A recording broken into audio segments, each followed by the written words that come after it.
Assalamualaikum warahmatullahi wabarakatuh. Baiklah, di sini saya akan menjelaskan tentang sifat dan perilaku tercela. Yang pertama yaitu sifat hasad. Sifat hasad adalah perasaan tidak suka atau dengki terhadap kenikmatan yang dimiliki oleh orang lain dan menginginkan kenikmatan tersebut hilang. Hal tersebut dapat berupa harta, jabatan, benda, maupun prestasi. Dan selanjutnya, adapun dalil yang membahas tentang sifat hasad ini, yang mana terdapat dalam Quran surat An-Nisa ayat 32, yang mana artinya, dan janganlah kamu iri hati terhadap apa yang dikaruniakan Allah kepada sebagian kamu lebih banyak dari sebagian yang lain. Bagi laki-laki ada bahagian daripada apa yang mereka usahakan, dan bagi para wanita ada bahagian dari apa yang mereka usahakan. Dan mohonlah kepada Allah sebagian dari karunia-Nya. Sesungguhnya Allah Maha mengetahui segala sesuatu. Quran surat An-Nisa ayat 32. Selanjutnya, ciri-ciri orang yang memiliki sifat hasad. Yang pertama yaitu merasa tidak senang ketika melihat orang lain mendapatkan nikmat. Yang kedua, selalu membanding-bandingkan diri sendiri dengan orang lain. Yang ketiga, berusaha untuk menjatuhkan orang lain. Yang keempat, berdoa agar kenikmatan yang dimiliki orang lain hilang. Selanjutnya, cara menghindari sifat hasad. Yang pertama yaitu meningkatkan keimanan dan ketakwaan kepada Allah Subhanahu wa taala.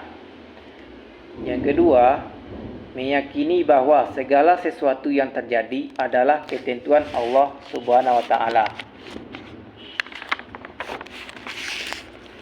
Yang ketiga, bersyukur atas nikmat yang Allah berikan. Yang keempat, berdoa agar Allah Subhanahu wa taala melindungi diri kita dari sifat hasad tersebut. Yang kelima, bergaul dengan orang-orang yang baik dan soleh. Selanjutnya yaitu sifat dendam. Sifat dendam ini adalah perasaan marah yang mendalam dan keinginan untuk membalas dendam terhadap seseorang yang telah menyakiti atau menganiaya kita. Dendam dapat menyebabkan berbagai masalah dalam kehidupan kita, seperti stres, kecemasan, depresi, dan kekerasan. Dalil yang memuat sifat dendam terdapat dalam Quran surat An-Nahl ayat 126,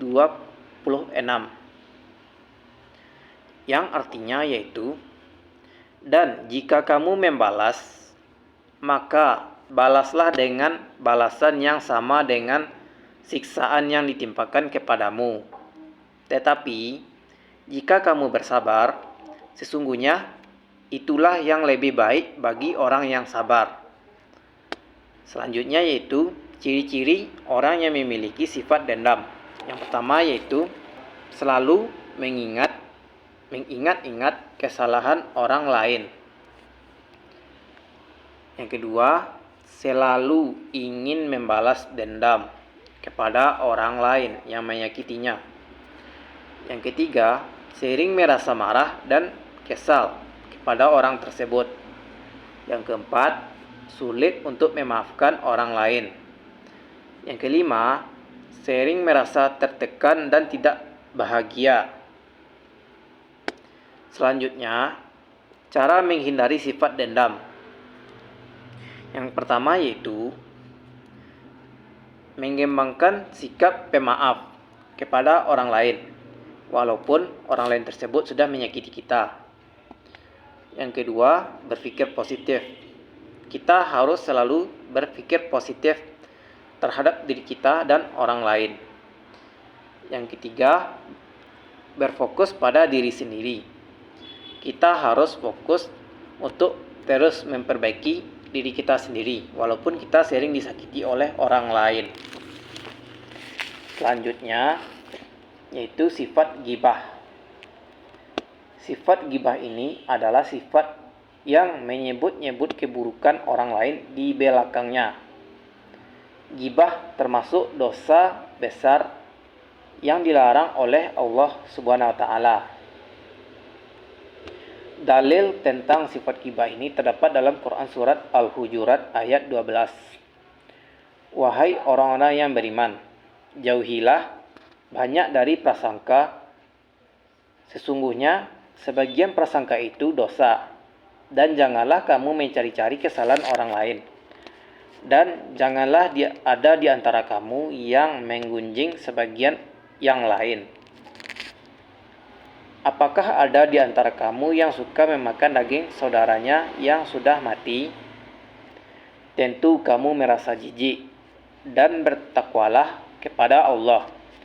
Sungguh Allah Maha Penerima Taubat dan Maha Penyayang. Selanjutnya yaitu ciri-ciri orang yang memiliki sifat ghibah.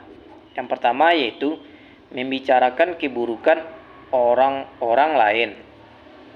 Yang kedua, membicarakan keburukan orang lain di belakangnya. Yang ketiga, membicarakan keburukan orang lain yang tidak diketahui oleh orang lain. Selanjutnya yaitu cara menghindari sifat ghibah.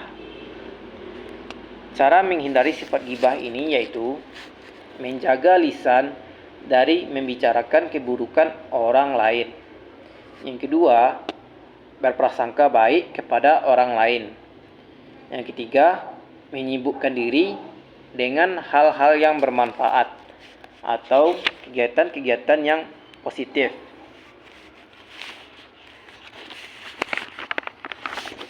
Selanjutnya, sifat namimah.